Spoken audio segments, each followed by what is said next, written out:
Buet Sher-e-Bangla Hall provost resigns. Walls painted with slogans demanding justice for Abrar Fahad on Buet campus.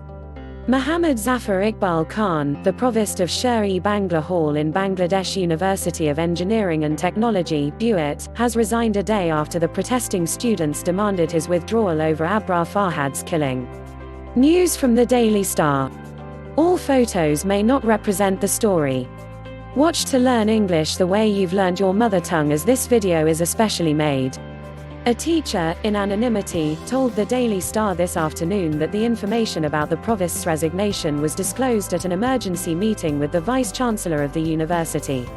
Abrar Fahad, a second-year student of EE department, was beaten to death allegedly by some Bangladesh Chhatra League (BCL) leaders at the university's Sher-e-Bangla Hall sometime between 7:30 p.m. Sunday and 2:30 a.m. Monday. The gruesome murder has sparked widespread outrage among students of different public universities who have taken to the streets demanding punishment of the killers.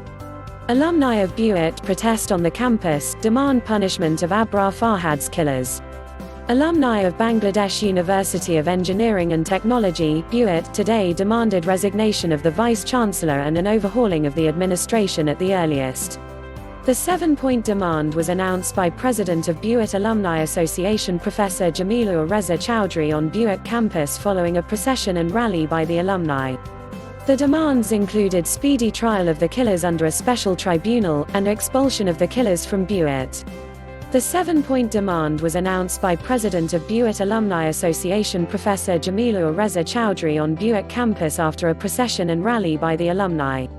Abrar Fahad, a second-year student of EE department, was beaten to death allegedly by some Bangladesh Chhatra League (BCL) leaders at the university's Sher-e-Bangla Hall sometime between 7:30 p.m. Sunday and 2:30 a.m. Monday.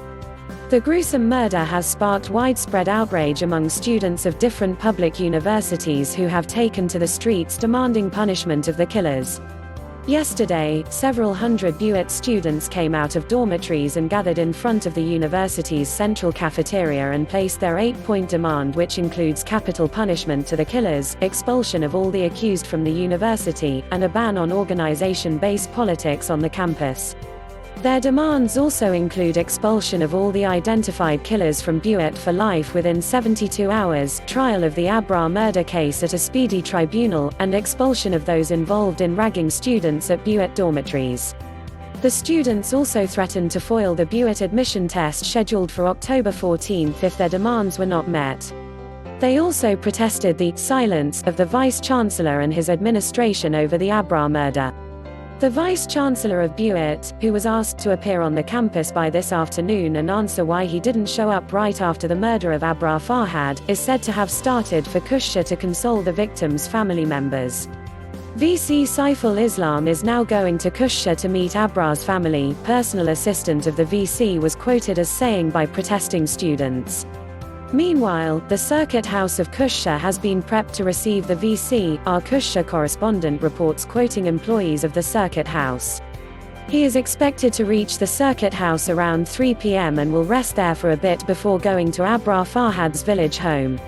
Yesterday, several hundred Buet students protested the silence of the vice-chancellor and his administration over Abrar's murder. VC Saiful Islam neither came to the campus nor gave any statement after the murder. He finally showed up on the campus to hold an urgent meeting with the hall provosts around 38 hours after the killing. Learning about the VC's arrival, several hundred students besieged his office. He came out of the office an hour later, and assured the agitating students that their demands would be met.